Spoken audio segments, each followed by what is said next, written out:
Hello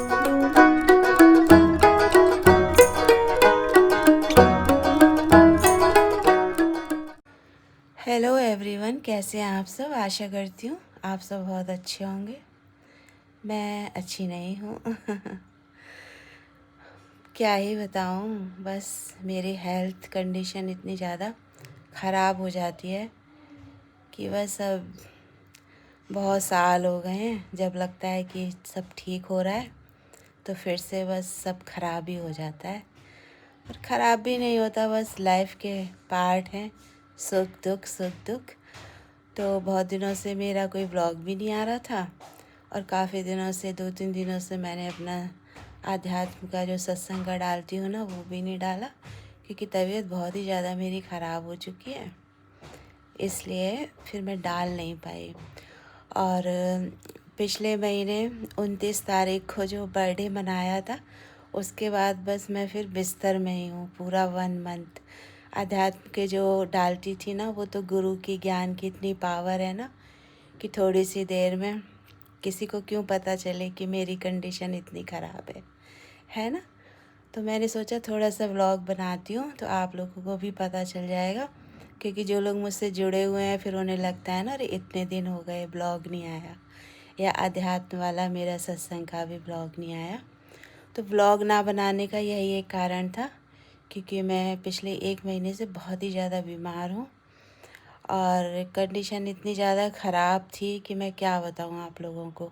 अभी भी बहुत ज़्यादा ख़राब है, पर बस नेचर नहीं है कि रो रो के बताऊँ या बहुत तकलीफ़ें सुना सुना के बताऊँ। मेरी लाइफ में चाहे जितनी मर्जी वर्स्ट कंडीशन हो जाए, पर आप सब मुझे हमेशा से मुस्कुराते हुए ही देखोगे।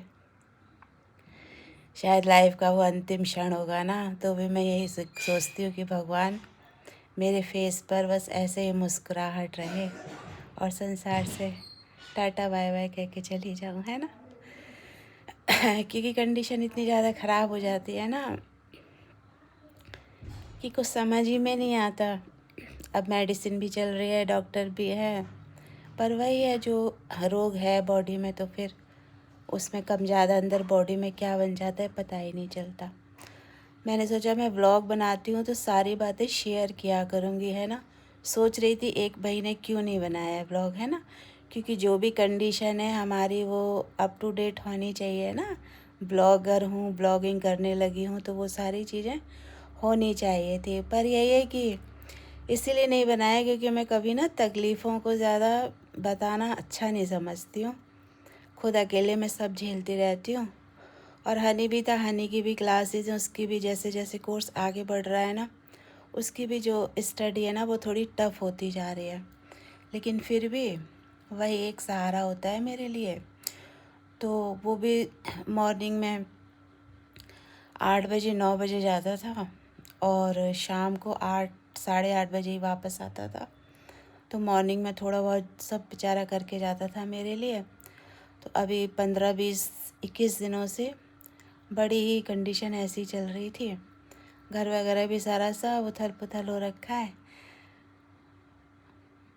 ज़िंदगी है, कभी हंसी तो कभी खुशी, कभी खुशी तो कभी हंसी। मेडिसिन मेरी चल रही है, मेडिसिन खाई है मैंने, तो आप लोगों के साथ फ़ोटो शेयर करूँगी कि मुझे कितनी दिक्कत हो जाती है ना। वैसे मेरा ना पहले तो मेरे हाथ पैर पूरी बॉडी में हो जाती थी दिक्कत, जो डर्मेटाइटिस है ना उसकी वजह से, और सर और अर्थराइटिस भी है। अब यहाँ पर ना कोई फैसिलिटीज़ तो है नहीं है, तो सर्दियों में अब रॉड है उससे कितना पानी गर्म करो ना। फिर हम लेडीज़ की आदत होती है कि क्या इतना टाइम वेस्ट करना, जल्दी जल्दी काम कर लो। तो यही थोड़ी सी कंडीशन बन गई। कपड़े वगैरह धोने होते तो बहुत ही ठंडा पानी होता था, तो यही सब किया। तो पता नहीं अब कोई भी रीज़न हो, लेकिन ये कि हाँ परेशानी बहुत ज़्यादा हो गई। तो पहले शुरू शुरू में तो समझ में नहीं आया। जब मैं अपना बर्थडे सेलिब्रेट कर रही थी ना, तो मेरा मन नहीं था जाने का। हनी ने बहुत जिद की, कहता मम्मी आप कभी सेलिब्रेट नहीं करते हो, आप बीमारी पड़ी रहती थी घर ही में, चलो इस बार भगवान ने मौका दिया है, चलो आप कहीं घूम के आते हैं, चलो मम्मी। उसने बड़ी जिद की, तो फिर मैं भी चली गई और घूमना फिरना सब सही रहा। अब अगर आप लोगों ने मेरा पुराना ब्लॉग देखा होगा तो लास्ट में जब मैं डिनर कर रही हूँ उसके साथ में ना, तो एकदम से मैं बहुत पजल्ड सी दिख रही हूँ, है ना। तो तभी ना जब मैं एकदम डिनर करने मतलब जब मैं सीपी से वापस लौट रही थी ना, उसी समय से मेरी तबीयत ख़राब होनी शुरू हो गई थी। अंदर में बहुत वीकनेस लग रही थी और ऐसा लग रहा था कि अब बस मैं बैठ जाऊँ, मेरे से 2 कदम भी नहीं चला जा रहा। पर वही है, बच्चा था तो उसके चक्कर में फिर थोड़ा अपने में हिम्मत बहुत ही ना, भगवान ने विल पावर तो मुझ में बहुत ठूस ठूस के भरा भरा हुआ है। मुझे लगता है इतना ठूस ठूस के विल पावर भगवान ने मुझ में भर दिया है कि जब मेरी डेथ भी होगी ना, तो मैं कहूँगी भाई मेरी बॉडी को 4 कंधों पे मत उठाओ, भाई मैं खुद ही चली जाऊँगी शमशान तक। सच में इतना मुझ में विल पावर भगवान ने भरा हुआ है, आंसू भी आ जाते हैं, है ना।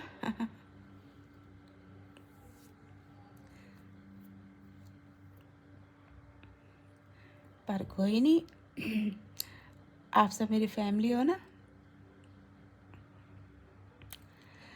आप मुझे प्लीज़ सपोर्ट कीजिए, मेरे चैनल को लाइक कीजिए, शेयर कीजिए, सब्सक्राइब कीजिए। लाइक तो ज़रूर कीजिए, सब्सक्राइब ज़रूर कीजिए, तो सच में मुझे बहुत खुशी होगी। और अब मैं अपडेट पर रहा करूँगी, है ना। ऐसे सोच रही थी सच में बहुत कि बनाने चाहिए थे वीडियो, जो भी कंडीशन थी जैसे भी थी, है ना। अब जैसे आज मेरा दिल किया ना कि चलो बना लेते हैं, सबको बता देते हैं। तो ऐसे पहले भी दिल करता था, पर कंडीशन इतनी ज़्यादा ख़राब थी ना कि क्या दिखाती है ना, ये चीज़ है। और बॉडी भी इतनी ज़्यादा वीक हो जाती है ना। चेहरा तो भगवान ने ऐसा बना दिया है कि चेहरे से कभी नहीं लगेगा कि बहुत ही ज़्यादा मेरी कंडीशन ख़राब है। हमेशा हंसमुख खुशनुमा सा मेरा चेहरा रहता है, इसलिए। लेकिन सच में दिक्कत बहुत ज़्यादा है। आज भी यानी सुबह से गया हुआ जिसका एग्ज़ाम है, अब वो आएगा वही 8-9 बजे तक आएगा। आज कालका जी में उसका पेपर था, तो वो मॉर्निंग में जो है चाय वाय बना के मुझे थोड़ा सा बिस्किट टोस्ट वगैरह दे के गया था। आज मैंने उससे कहा था थोड़ी सा मुझे रिलीफ़ है तो तुम बस चाय वाय बना दो, फिर मैं बाद में देख लूँगी अपना। तो कल उसने पराठा बनाया था रात में, सब्ज़ी पराठा। तो एक पराठा बचा था, तो बस मैंने चाय से वही पराठा नमक लगा के खा लिया था। फिर मैं मॉर्निंग में थोड़ी हिम्मत करके उठी, सोचा हनी भी आएगा भूखा प्यासा, तो बस मैंने थोड़ा सा आलू डाल के बस नमकीन चावल बना लिया। थोड़ा सा मैंने खा लिया, उसका रखा हुआ है। अब सोच रही हूँ थोड़ा सा उठूँगी तो चाय बनाऊँगी, हिम्मत हुई तो, और नहीं तो कोई बात नहीं। आज पूरा 1 महीने बाद मैं इतना उठी हूँ कि थोड़ा सा मैंने नमकीन चावल बनाया है, वरना तो 1 महीने से मैं टोटल बेड पर ही थी। डॉक्टर के यहाँ भी नहीं गई, बस ऑनलाइन ही बात की थी। ऑनलाइन ही जो है मेडिसिन सब हनी के लिए करके आया। तो यही था व्लॉग, मैंने सोचा आप लोगों को बता देती हूँ। और अब करूँगी व्लॉगिंग और सत्संग वाला भी डालूँगी। सत्संग वाले में आप लोगों को पता नहीं चला होगा ना। पता है, मैंने सोचा मैं भी अपने को चैलेंज देती हूँ कि जितनी देर भी मैं भगवान का सत्संग का जो वीडियो बनाऊँ, उसमें मैं अपनी बॉडी से कितना अलग रह सकती हूँ, कि मेरी बातों से, मेरे ब्लॉग से, मेरे बोलने के लहजे से पता ही ना चले कि मैं इतनी तकलीफ़ में हूँ, इतनी तकलीफ़ में हूँ, सच में बहुत तकलीफ़ में। तो बस मेरे गुरु की मेहनत सफल हुई और मेरे ब्लॉग में कहीं से किसी को भी नहीं पता चला ना कि 1 महीने से मैं इतनी बीमार हूँ। कई फ़ोन भी आए, कई लोगों के, मेरी फ्रेंड का। बस सब ठीक है, किचन में खाने की तैयारी कर रही हूँ, कुछ नहीं, बैठी हूँ, कुछ नहीं, ये वो। पर कभी इस 1 महीने में किसी को नहीं बोला कि मैं बीमार हूँ। बस घर पे ज़रूर फ़ोन आया था तो हनी ने बता दिया था मेरे फादर इन लॉ को कि मम्मी की तबीयत ख़राब है, बाकी और किसी को भी नहीं। तो यही ज्ञान का पावर है ना। गुरु माना क्या, गुरु माना यही पावर मिलता है। और जब सिचुएशन आए ना, तभी हम स्ट्रांग होते हैं। हम सोचे कि सब अच्छा हो जाए तब हम स्ट्रांग होंगे, तब हम स्ट्रांग नहीं होते हैं। जब कुछ अच्छा ना हो तब हम स्ट्रांग होते हैं, दुख के पलों में, परेशानियों के पलों में, कि कितना हम अपनी बॉडी को मिथ्या कर सकते हैं, कितना हम इस बॉडी से अलग हो सकते हैं। अभी ब्लॉग में फिर भी मेरी आवाज़ आपको लग रही होगी थोड़ी बीमारी बीमारी वाली, पर देखो 1 महीने में मैंने जब मैंने मतलब मेरा मन नहीं हुआ, जब मैं सच में मेरी बोलने की भी कंडीशन नहीं थी, तो मैंने मन ही मन गुरु से प्रेयर की कि हे सद्गुरु, इस बॉडी को मिथ्या करके कैसे जाने, इस बॉडी से अलग होके कैसे जाने। तो आपने बहुत पावर दिया। परमपिता परमात्मा का आशीर्वाद मेरे सर पर है, सद्गुरु का आशीर्वाद भी मेरे सर पर है। तो ये दोनों की मेहनत का कमाल है कि 1 महीना आराम से बीत गया। अभी 2 दिन से ब्लॉग नहीं डाला क्योंकि 2 दिन से सच में बहुत ही ज़्यादा दिक्कत थी, इसलिए कि बस 2 दिन में आज थोड़ा सा ठीक हुई, तो मैंने सोचा चलो व्लॉग बना लेती हूँ, आप लोगों से थोड़ी बातें कर लेती हूँ। अकेले रहती हूँ ना यहाँ पे, किससे बात करूँ, है ना मोबाइल चलाती रहती हूँ, कुछ कुछ देखती रहती हूँ इसमें भी। और जब बेड पर होते हैं तो है ना, सोच रही थी वहाँ कानपुर में बीमार होती थी ना, तो कुछ कुछ दिन में कोई कोई आ जाता था, है ना। तो देखो वो भी अनुभव हुआ कि देखो कानपुर में भी होती, अगर किसी को पता चलता तो आ ही जाते ना, रश्मि को देखा है, रश्मि को देखा है। पर सच में वो भी क्या है, वो भी तो एक भ्रांति ही है। कोई आधा घंटे के लिए आपके पास आया भी, बैठा भी, फिर चला गया। आप पहले भी अकेले थे और आप बाद में भी अकेले हो, है ना। तो ये बहुत यहाँ पर मुझे अनुभव हुआ। तो अकेली तो मैं कभी होती नहीं हूँ, हमेशा सद्गुरु परमपिता परमात्मा हमेशा मेरे साथ होते हैं, हमेशा, हर कंडीशन में। तो बस मैंने आज थोड़ा सा खाया है, ऐसे तो कुछ खाने पीने का मन नहीं होता था। फ्रूट्स वगैरह भी ना, जब तकलीफ़ हो ना तो कुछ नहीं अच्छा लगता है, पर हनीया ना थोड़ा ज़बरदस्ती मुझे खिला देता था। तो बस एक हनी का सहारा दिया है भगवान ने, भगवान के रूप में वही है, तो हम दोनों एक दूसरे के सहारे हो जाते हैं। अब इसके ऊपर बड़ा लोड है, पर कहते हैं ना ज़िंदगी में ना कितनी भी बुरी कंडीशन क्यों ना आ जाए, लेकिन कभी ना हार नहीं माननी चाहिए, क्योंकि हार के थक के अगर बैठ जाएंगे ना तो अपने ना लाइफ को आगे नहीं बढ़ा सकते हैं। अब 1 महीने कितनी कंडीशन ख़राब रही, वो भी 9 बजे गया, रात में 8 बजे 8:30 आया, तो पूरा दिन मैं अकेली थी ना, और इतनी कंडीशन ख़राब। वो भी मैसेज कर कर के बार बार पूछता ही रहता था, कोई परेशानी तो नहीं, मैं आ जाऊँ, कोई परेशानी तो नहीं। मेरी वजह से उसकी पढ़ाई का इतना लॉस हुआ है ना कि मैं आपको बता नहीं सकती हूँ। अगर मैं ये दिल्ली आने का डिसीज़न नहीं लेती ना, तो सच में अभी वो वहीं पर ही होता घर में, और बस मेरी ही सेवा में लगा होता। उसकी लाइफ में आगे बढ़ने के सारे रास्ते ना बंद ही हो जाते एक तरीके से। किसके कारण? मेरे कारण। तो मैंने अपने दिल पे बहुत भारी, कहते हैं ना, पत्थर रख के डिसीजन करना पड़ता है ना। घर गृहस्थी छोड़ना इतना आसान थोड़ी ना होता है। फादर इन लॉ हैं, वो भी इतनी एज के हैं, पर बस दिल पे पत्थर रख के डिसीज़न ले लिया था और सब भगवान पे छोड़ दिया था कि भगवान अब तुम संभालना। अब मैंने डिसीज़न लिया है, क्योंकि मैं नहीं चाहती थी कि हनी की लाइफ मेरी वजह से ख़राब हो जाए, है ना। अभी मैं तो पता नहीं, सोचो अभी इस 1 महीने में ही मान लो मुझे कुछ हो जाता, इस दुनिया में ना रहती, है ना, या आगे पता नहीं कब कंडीशन इतनी ज़्यादा शरीर की ख़राब हो जाती है, कभी भी किसी वक्त ये बॉडी चली जाए संसार से, है ना, तो फिर उस बच्ची की लाइफ का क्या, है ना।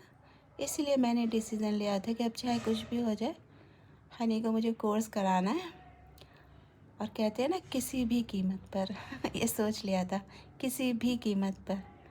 तो बस वो मेरा कही है, भगवान की दी हुई प्रेरणा कही है, सफलता को ही जा रहा है, और उसका जितना भी बचा है तो बस वो भी पूरा हो जाएगा, और साइड में ये सब चला ही करता है। ठीक भी हो जाऊंगी, फिर दौड़ूंगी, घूमूंगी, फिरूंगी आप लोगों से मिलूंगी, बातें करूंगी, रील बनाऊंगी, है ना। अब तो मेरी लाइफ यही है। तो बस परेशानी बहुत ज़्यादा है मेरे, है ना, बॉडी की कंडीशन बहुत ज़्यादा ख़राब हो जाती है। बस ये फेस बच जाता है, ये चीज़ बच जाती है ना। बाकी नीचे की साइड है ना, वहाँ बहुत ज़्यादा दिक्कत हो जाती है मुझे। अब अगर अंदर अंदर हिम्मत हुई है ना, आप सब फैमिली हो, तो फ़ोटो शेयर करूँगी, है ना, कि इतनी दिक्कत हो जाती है मुझे। तो बस अगर ज्ञान का संग ना किया होता, गुरु का संग ना किया होता, है ना, तो देखो ना दिल्ली में कोई भी तो नहीं है ना। और पता है कोई होते भी है तो देखो सुख के समय में सब साथ दे देते हैं, है ना। दुख के समय में बड़ी बड़ी बातें करने वाले, बड़े बड़े साथ के बातें निभाने वाले, है ना।